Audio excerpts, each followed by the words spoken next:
इस वीडियो में dissociative disorder के प्रीवलेंस और एटियोलॉजी और ट्रीटमेंट को जानेंगे।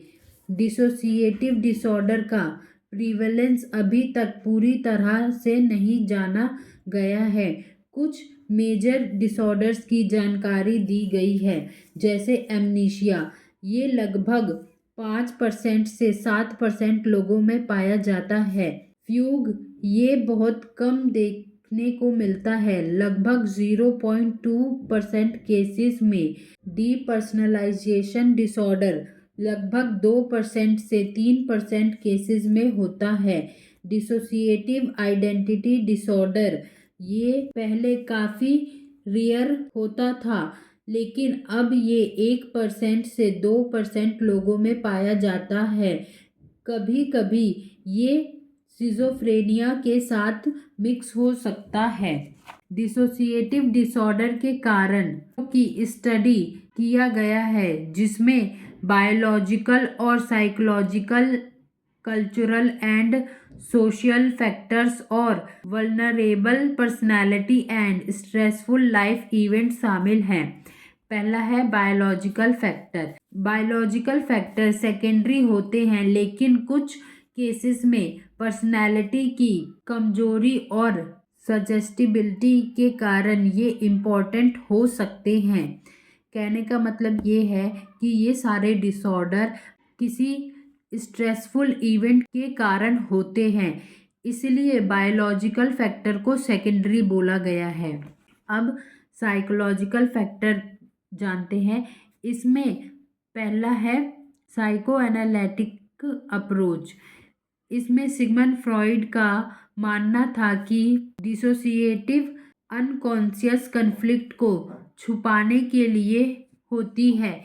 जब कोई पर्सन बहुत ट्रॉमेटिक एक्सपीरियंस से गुजरता है तो उसका ब्रेन उसे दबाने की कोशिश करता है।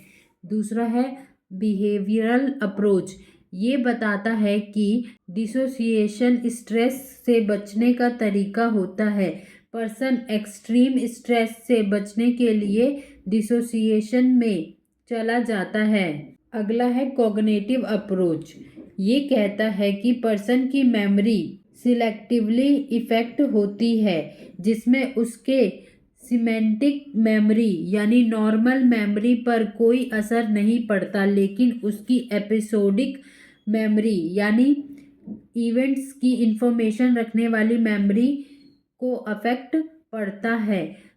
फॉर एग्जाम्पल, एक पर्सन जो डिसोसिएटिव एमनीशिया से सफ़र कर रहा है उसकी वाइफ का नाम याद रख सकता है, लेकिन अगर उसे पॉसिबल नामों का लिस्ट दिया जाए तो वह सही नाम पहचान सकता है। अगला है कल्चरल एंड सोशल फैक्टर।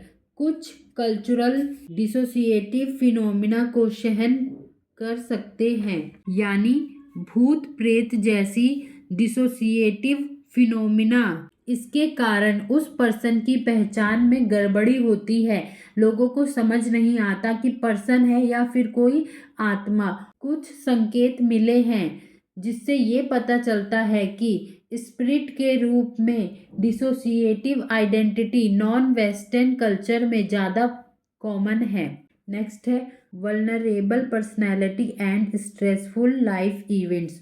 कुछ लोग जो ज़्यादा स्ट्रेस, मेंटल या फिजिकल एब्यूज़ या लाइफ में सीवियर ट्रॉमा से गुजरते हैं, उनमें डिसोसिएटिव डिसऑर्डर्स डेवलप होने की पॉसिबिलिटी ज़्यादा होती है। इसके अलावा ये लोग हाइपोप्रोन्टिजेबिलिटी के शिकार हो सकते हैं और ट्रॉमा के बाद डिसोसिएटिव आइडेंटिटी डिसऑर्डर डेवलप कर सकते हैं। अब इसकी ट्रीटमेंट को जानते हैं। डिसोसिएशन एक तरह से स्ट्रेस से बचने का प्रोसेस है, इसलिए अगर किसी पर्सन को डिसोसिएटिव एमनीशिया या फ्यूग है तो सबसे पहले ये श्योर करे कि वो पर्सन सेफ इन्वायरमेंट में हो। अगर आप पर्सन से उसके केस हिस्ट्री को जानने में एबल हैं और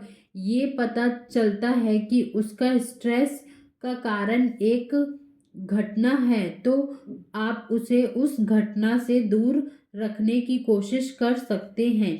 कभी कभी पर्सन की याददाश्त वापस लाने के लिए साइको एनालिटिक थेरेपीज और हिप्नोथेरेपीज का यूज़ किया जा सकता है, लेकिन ये ज़रूरी है कि इलाज के टाइम आपको उस पर्सन के अनकॉन्शियस स्टेट पर काम करना होगा ताकि यादों को ठीक से रेफरेंस किया जा सके। हिप्नोथेरेपी और इनसाइट थेरेपी का यूज़ डिसोसिएटिव आइडेंटिटी डिसऑर्डर के इलाज के लिए किया जाता है। इनका एम पर्सन को ये समझाना होता है कि वह अलग नहीं है, उनकी अलग पहचान नहीं है, और मेंटल बैलेंस के साथ उनकी पहचान में सुधार करना शामिल है। ये भी ज़रूरी है कि ट्रीटमेंट के टाइम किसी भी मेमोरी को क्रॉस वैलिडेट किया जाए ताकि ये श्योर किया जा सके कि वो मेमोरी सही और रियल है। ये इंफॉर्मेशन ट्रीटमेंट इंडिविजुअल सिचुएशन और एसोसिएटेड ट्रीटमेंट पर बेस है और अलग अलग पर्सन के लिए इसे कस्टमाइज किया जा सकता है।